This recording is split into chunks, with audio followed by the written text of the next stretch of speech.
Madame, Monsieur, la 27e minute courtois, bonjour à tout le monde. Je voudrais brosser quelques rendez-vous que j'ai eus cette semaine, comme ça vous voyez comment nous avançons dans certains dossiers et calendriers.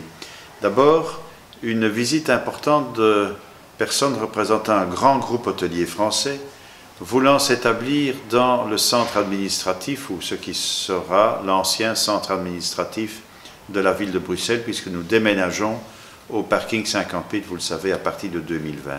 Le fait qu'un grand groupe français hôtelier vienne s'intéresser à cette partie du développement de Bruxelles, place de Brouckère et piétonnier jusqu'à la Bourse, est important pour dire que des personnes, que des investisseurs, que ceux qui sont vraiment à la manœuvre pour faire revenir des touristes, le commerce et les gens dans Bruxelles, que tous ces gens y croient fermement, comme nous d'ailleurs.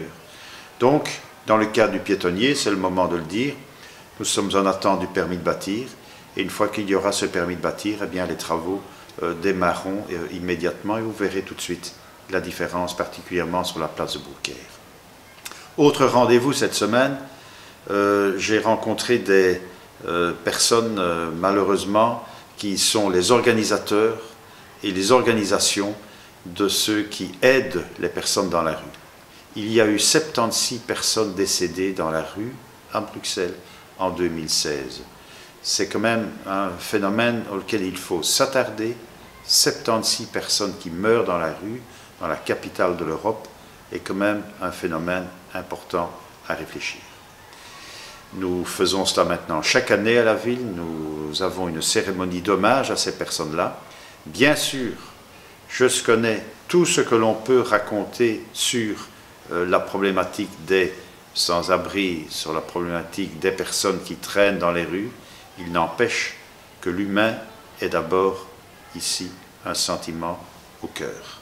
76 personnes décédées en 2016. Enfin, nous avons rouvert la saison pour le tai chi, pour les personnes plus âgées, dans nos parcs. Je vous rappelle qu'à partir de ce mois de mai, dans tous les parcs de Bruxelles, à des heures bien déterminées, vous allez voir sur le site de la ville, senior.be, vous avez des séances de tai chi, c'est-à-dire entretenir sa tête et son corps. C'est quand même dans la sérénité, c'est quand même quelque chose de très important. Bonne nouvelle, nous apprenons aujourd'hui que notre candidature a été acceptée pour organiser la demi-finale de la Coupe Davis entre la Belgique et l'Australie. Ça aura lieu au Palais 12. C'était quand même important pour Bruxelles. Pour la première fois en tennis, la Belgique joue l'Australie, un grand pays du tennis. Ce sera un grand événement au mois de septembre, les 16 et 17 septembre prochains à Bruxelles. Nous y avons travaillé, nous l'avons obtenu. Bien sûr, je ne peux pas vous laisser partir en week-end sans dire un mot sur les élections françaises. Bien sûr que la démocratie est une grande dame, un petit peu à l'heure actuelle chahutée, mais la démocratie a permis aux candidats, aux 11 candidats de s'exprimer. Il en reste 2, et je pense que le choix ici ne se discute même pas. La liberté d'expression, la liberté en général, la façon de se comporter dans une démocratie, ce sont les mots-clés pour le scrutin de dimanche. Les Belges voteraient bien sûr comme cela, je pense une grande majorité de Belges, je les y encourage. Je demande simplement que chacun soit encore bien attentif au discours que j'ai retenu de cette campagne. Il y a une France oubliée, il y a aussi une Belgique oubliée. Il y a un moment donné où il faut aussi s'arrêter sur certains comportements déviants et communautaristes qu'il faut arrêter. Ça n'empêche, je compte sur le nouveau président qui, à 99% de chance, sera le président Macron.